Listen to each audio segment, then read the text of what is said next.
it's Doris with all of the books, and you guessed it, it's the book haul.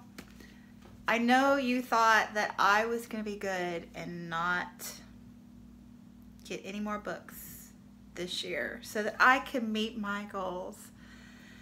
And I thought that too, but here's what happened. So I am reading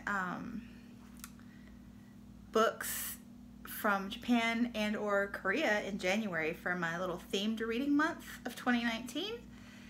And then in February, I usually read for Black History Month.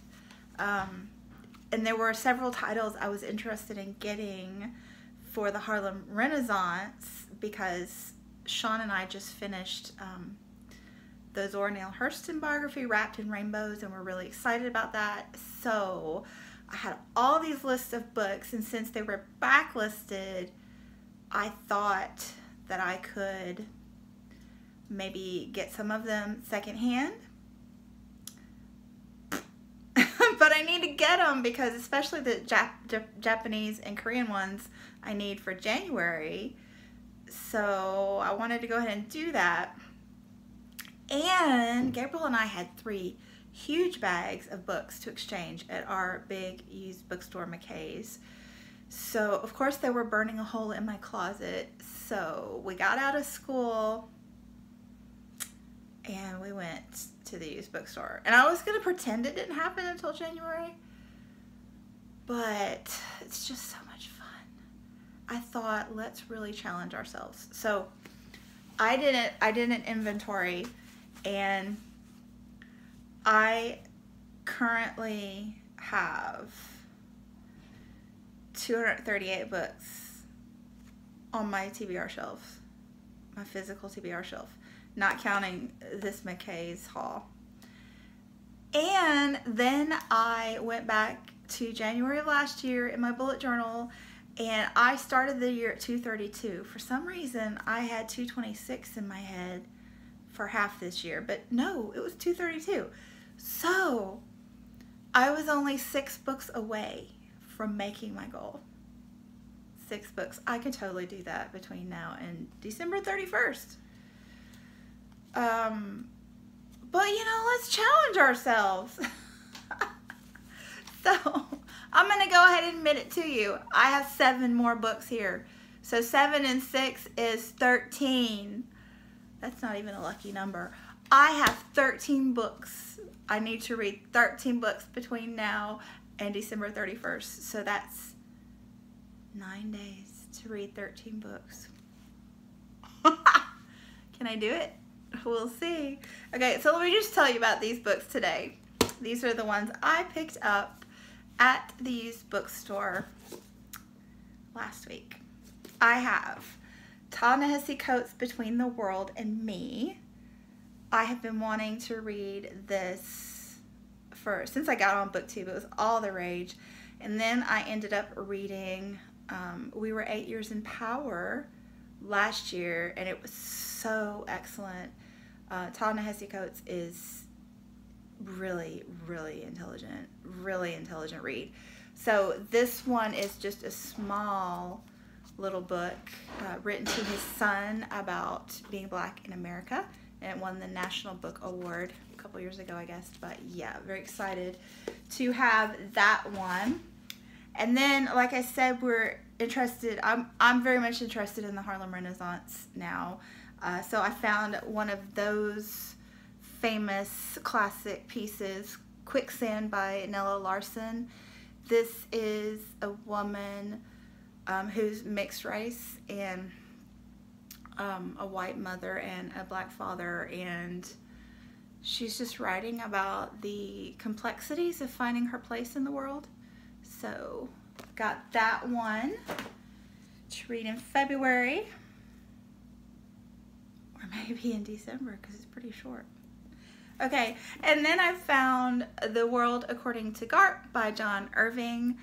I have been wanting this one for so long, but it's really hard to find at used bookstores. You see all the other Irvings, but hardly ever this one. So very excited to have finally found it in decent condition. And A Prayer for Owen Meany is my absolute favorite. It's one of my all-time favorite books ever. And then I really love Cider House Rules as well.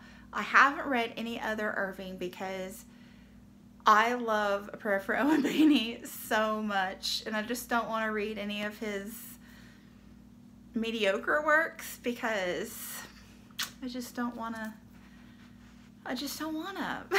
But I know, I'm pretty sure this is a really good one. I think this is the one that made him famous, if you will. His first big one. I don't know if it's his debut or not, but it's his first really big novel. So I don't even know what it's about, but I've always wanted to read it because of that. So I have that now. And then I found this. This is a compilation of 3 of Zora Neale Hurston's works. We have Their Eyes Were Watching God, which I've already read, but my book that I have is a movie tie-in cover, so I'm willing to get rid of that. And then we have Jonah's Gourdvine, which is it's her debut novel, and Sean wants to read that, Buddy read that in February, so I'm excited to get that. And it's kind of a little bit biographical of her father's life. And then Mules and Men, which is her first folktale compilation that she wrote. So very excited to have this beautiful edition. And I found this one, which I think is fabulous. The Journey to the West. And it's translated by Anthony C.U. I don't know who it's written by. But this is a 16th century Chinese classic.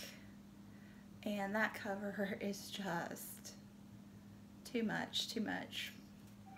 And I think I'm going to read this in the fall with Miracorn, My Bookish Land.